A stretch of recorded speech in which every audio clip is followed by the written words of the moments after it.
بسم اللہ الرحمن الرحیم۔ تمام تعریفیں اللہ کے لیے، درود و سلام محمد وآل محمد کے لیے۔ مومنین اکرام سلام علیکم و آل مدد، میں ہوں آپ کا ہوسٹ حسیب جعفری اور آپ دیکھ رہے ہیں آپ کا اپنا یوٹیوب چینل تعلیمات اہل بیت۔ ناظرین اکرام، آج ہم نے بات کرنے کے لیے جس موضوع کا انتخاب کیا ہے وہ ہے حضرت نوح علیہ السلام کی قوم اور ان کی ہٹ دھرمی۔ ناظرین اکرام، حضرت نوح علیہ السلام کا ذکر قرآن پاک میں 43 مرتبہ آیا ہے اور آپ علیہ السلام کے نام پر قرآن پاک میں ایک سورہ بھی موجود ہے،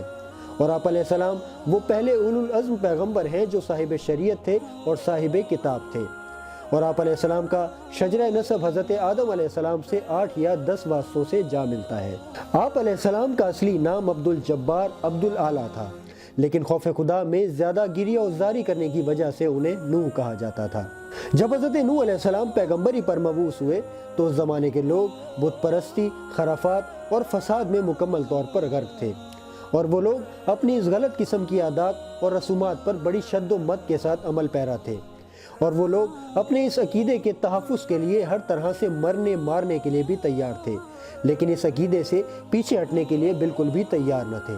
وہ لوگ اس قدر ضدی اور ہٹ دھرم تھے کہ وہ اپنے بچوں کو حضرت نوح علیہ السلام کے سامنے لاتے اور ان سے کہتے کہ اے بچوں، خبردار، کبھی بھی اس بوڑھے شخص کی باتوں پر کان نہ دھرنا اور کبھی اس کے فریب میں مت آنا۔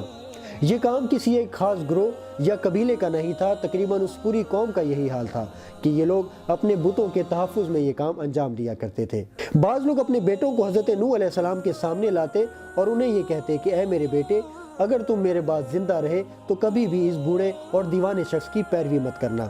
اور کچھ لوگ اپنے بچوں کو حضرت نوح علیہ السلام کا چہرہ دکھاتے اور ان سے کہتے کہ اس مرد سے بچ کر رہنا، کہیں یہ تمہیں گمراہ نہ کر دے،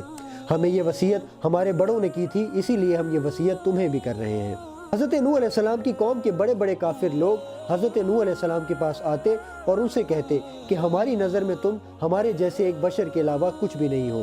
اور ہماری نظر میں جو تھوڑے بہت لوگ تمہارے پیروں ہیں وہ ایک نالائق لوگوں کا گروہ ہے، اور ہمارے اوپر تمہیں کسی قسم کی بھی فضیلت حاصل نہیں ہے اور تم ہماری نظر میں ایک جھوٹے انسان ہو۔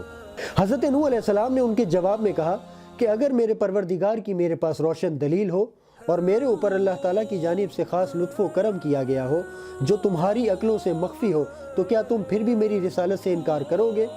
اے قوم، میں اس دعوت حق کا کسی قسم کا تم سے کوئی اجر نہیں مانگتا، کیونکہ میرا اجر فقط خدا تعالیٰ کے پاس ہے، اور جو تھوڑے لوگ میرے اوپر ایمان لائے ہیں میں انہیں کبھی بھی تمہاری وجہ سے چھوڑ کر نہیں جاؤں گا، اور اگر میں نے انہیں اپنے آپ سے دور کر دیا تو کل وہ اللہ تعالیٰ کی بارگاہ میں میری شکایت کریں گے، اور میں تمہیں ایک بے وقوف اور نالائق قوم سمجھتا ہوں۔ وہ لوگ بعض اوقات حضرت نوح علیہ السلام کو اس قدر مارا پیٹا کرتے تھے کہ حضرت نوح علیہ السلام نیم مردہ حالت میں بے ہوش ہو جاتے، اور جب انہیں دوبارہ ہوش آتا تو وہ دوبارہ سے غسل کرنے کے بعد اپنی قوم کو دعوت حق اور خدا یکتا کی جانب دعوت دینے میں مصروف ہو جاتے۔ ناظرین اکرام، ہمارا آج کا موضوع قصص الانبیاء کتاب کے پیج نمبر 66 جس کے مؤلف علامہ محمد اشتہاردی مرحوم ہیں سے لیا گیا ہے۔ امید کرتا ہوں ناظرین اکرام کہ آپ کو ہماری کاوش ضرور پسند آئی ہوگی۔ انشاءاللہ العزیز اس چینل کو زیادہ سے زیادہ سبسکرائب کریں، لائک کریں، شیئر کریں اور بیل آئیکن کو پریس کرنا نہ بھولیے گا تاکہ نئی آنے والی ویڈیو کا آپ کو نوٹیفیکیشن موصول ہو سکے۔ انشاءاللہ العزیز اب آپ سے ملاقات ہوگی نیکسٹ ویڈیو میں، تب تک کے لیے اجازت دیجیے، اللہ حافظ۔